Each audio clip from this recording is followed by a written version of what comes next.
Good morning. I just came on here just to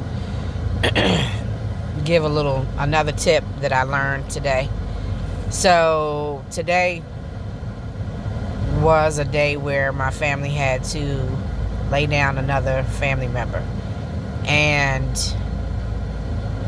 this is the first funeral that I had to go to since my sister had passed.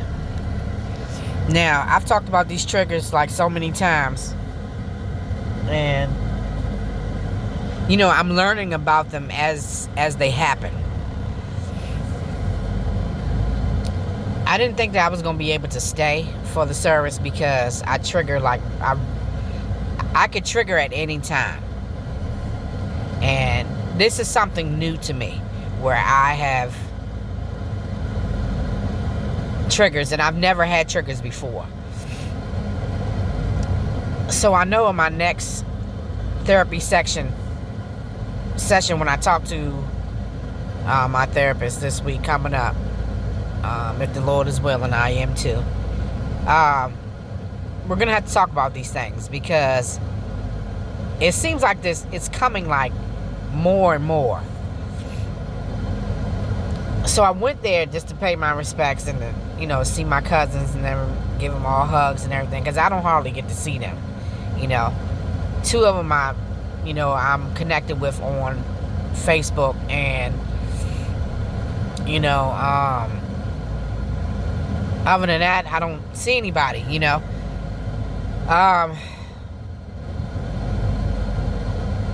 I know the position that they're in right now. I know how they feel. Especially his sister.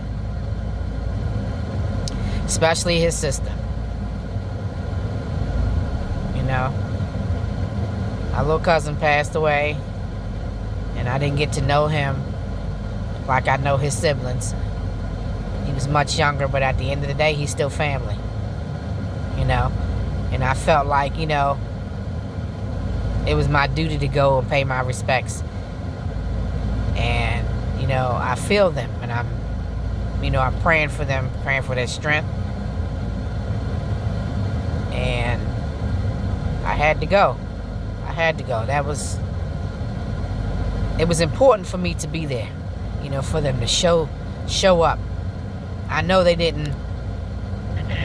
wouldn't have minded if I didn't show up, because that's the furthest thing from anybody's mind. When you're grieving, you could care less about anything and anybody else. And people are really selfish when it comes to people that are grieving. When you're talking about the service and all that type of stuff, and people get offended because they're not a part of the service and all that, and people just selfish. Nobody's thinking about that.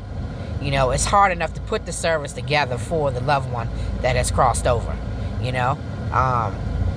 Trying to concentrate on that and getting the arrangements of your loved one and all that. You're not thinking about all that.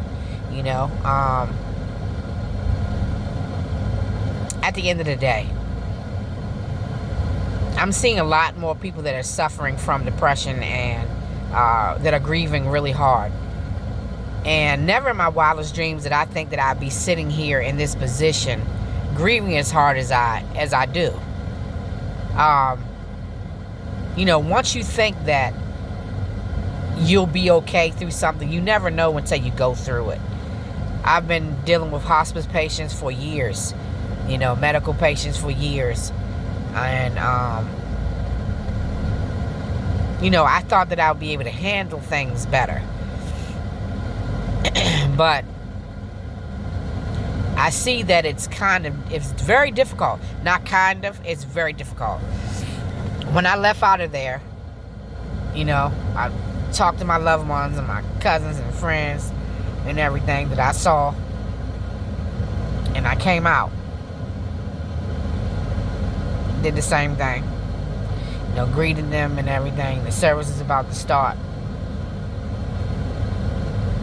I couldn't stay for the service. There's no way. There's no way I could have stayed for the service. As soon as I got there, I felt a trigger coming on. I had to quickly go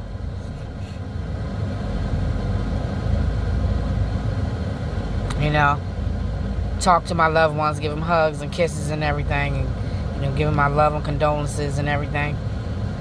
And I had to come out.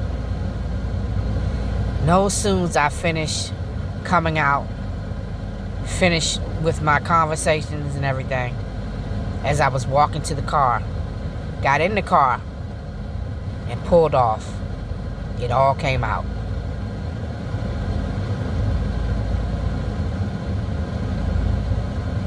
I made a plan today after a phone call from one of my big sisters came in. My big sister, my buddy, my confidant, you know.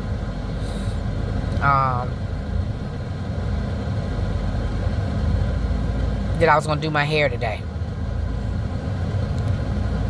I'm going to get back in the shower, take time out, put the word on so I can continue to strengthen myself and do my hair. I have to do things that I think that will make me feel a little bit better. Plus, it's so hot to keep wearing this around my head. As you can see, my eyes are half closed because I triggered. I triggered very badly when I came out. I triggered all the way down the road. I'm triggering now. Please give people the respect and grace when they are grieving. I can't stress this enough. Regardless if you know how a person is feeling, you really don't. You really don't. Each person deals with grief and loss, heartache, all of that a different way. You know, it's many people that have lost siblings, many people that have lost parents and best friends, you know, husbands and boyfriends, all of that. You know, never discredit anybody's emotions and grief on how they're dealing with it. You know, when you're grieving is not a destination. It's a total journey, a complete total journey. Regardless of how many counseling sessions you go through or workshops or whatever, those are the techniques that help you go through the steps of being able to tolerate it while you're in the land of the living. Because like it or not, you're here and you have to continue to live, or else you're going to die out with your loved one. Because you can live and still not be living, you know? You could just be existing, you know? And I feel like that's what I've been doing for over a year now, you know? I'm always looking for steps, you know, on how to make things better. Because you never get over it. You just learn how to deal with it. So that being said, continue to pray for the ones that are really struggling with something. It doesn't even have to be, grief doesn't even have to be a loss of a loved one. You know what I'm saying? It could just be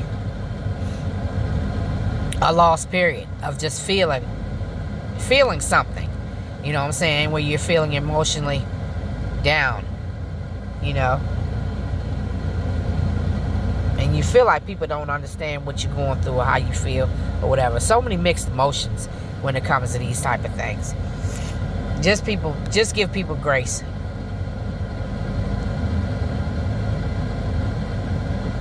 When people are going through stuff. Doesn't give anybody permission to be disrespectful.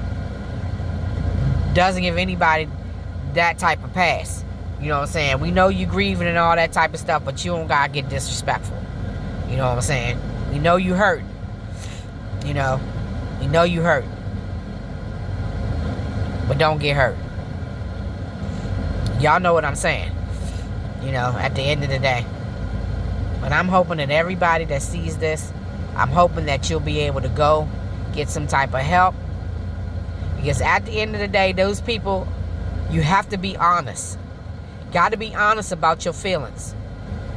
If you feel like you can talk to a family member or whatever, that's fine. But I'm suggesting professionals, because they can help you go through the channels and help strengthen you to let it all come out. I believe now that I'm having these triggers,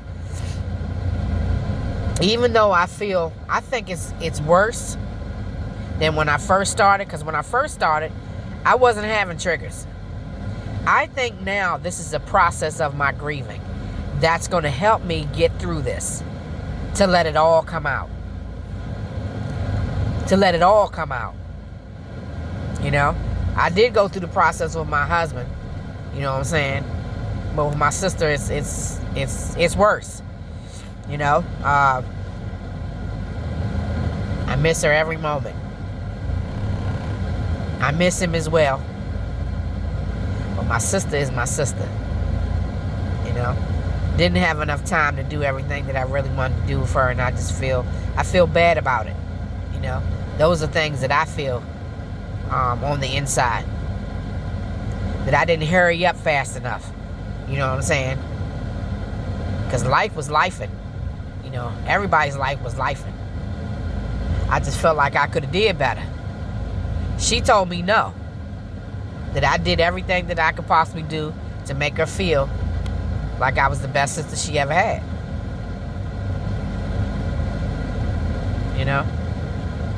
But I feel how I feel.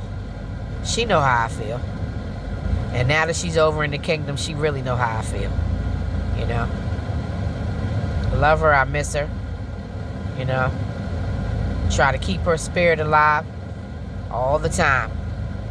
As I walk and live and breathe, she's with me. So, I think the process that I have to go through is what I have to go through. Triggers and all. Oh, triggers and all. I'll go through it with the Lord. I really will. One day at a time. Like I said in the beginning, it's going to be a hard road. But I believe I'll be coming out stronger. And I'll be able to witness for Christ even more. And I'll be able to help other people. That are going through these things. That can't get to the point to where they can shake this thing off, where they want to take their own stuff out. Because I got a friend now that's going through the process that I didn't even know. And he's posting stuff more and more. And he lost his mom. And even before that, he was going through a lot of financial hardships and things like that. But it's getting worse for him. And I believe what I'm going through can also help him. I reached out to him this morning. Because now I know he's having a hard time with things. And I didn't know that his mom had passed. So, give people grace. If they want you to know something, they'll let you know. But, God bless y'all. Keep the Bryant and Lee family in prayer today as they lay down their loved one. Just came on here to give that tip. It's not easy. One day at a time.